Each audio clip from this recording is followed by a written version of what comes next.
जगन्नाथ दर्शक बंधु मु आपण मानक मोर यूट्यूब चैनल रोषे घर कथा को स्वागत जनाऊँगी।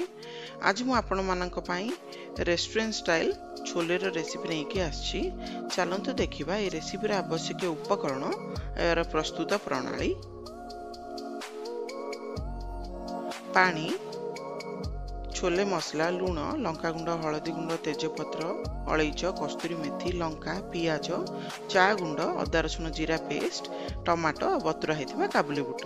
प्रथमे काबुली बुट को सिझेबा पई हमु जेतिकी पानी दरकार सेतिकी पानी पकाई सेथिरे चा गुंड पकाई डिकक्शन बनै दबा।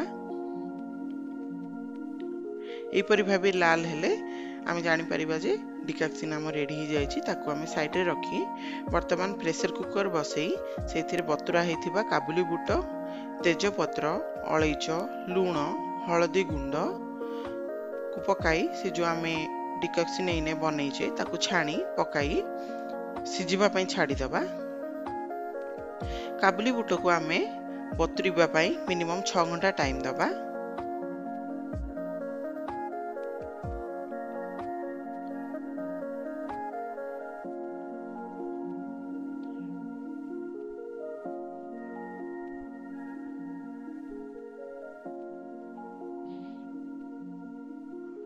काबुली बुट सिझिला परे पानी और काबुली बुट को एपरि भाबे अलगा करी रखी दबा। तापरे गोटे करेई रे 3 रु 4 स्पून तेल पकाई तेल गरम होला परे सेइथिरे लंका गुंड, कंचा लंका, पियाज को पकाई भाजीबा।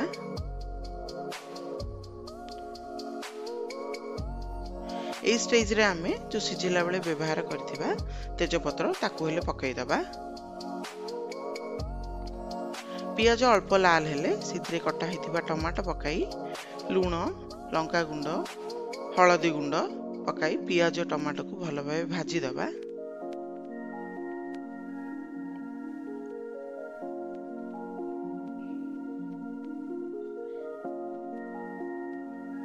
आपण माने चाहिले ए काबुली बुटरे आलू मध्ये व्यवहार करि पारंती। आपण माने देखि पारथिबे जे पियाज और टमाटो ऑलमोस्ट ऑल भाजी ही सारलानी।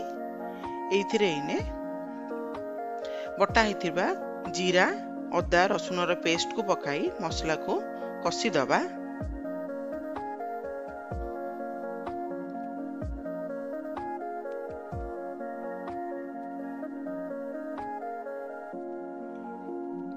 ए रेसिपी आपण माने निश्चय ट्राई करंतु।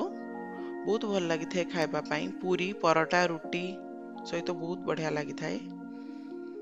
आपण माने देखि परथिबे जे ऑलमोस्ट ऑल मसला कसी सालानी सेइथिरे वर्तमान सिझाइथिबा काबुली बुटरू 2-3 मुठा एपरि भाबे चकटी के पकाई आउ बाकी काबुली बुट पकाई मसला सहित कसी दबा।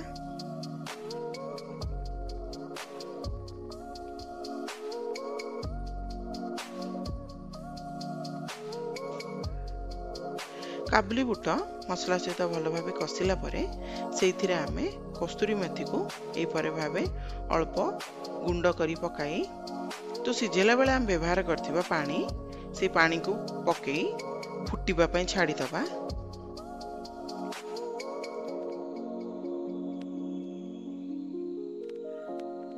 वीडियोटी भल लागिथिले लाइक शेयर सब्सक्राइब करिया को जमार भूलिबेनी। मते कमेंट करी निश्चय जणिवे कि आपण मानकु ए रेसिपी किपरि भाबे लागिला।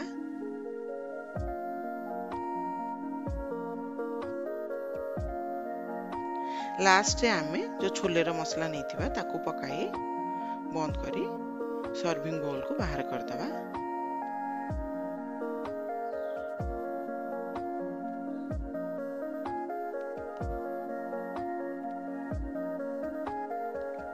पुणी देखा हबो सांग माने अति शीघ्र। रहुची नमस्कार, धन्यवाद।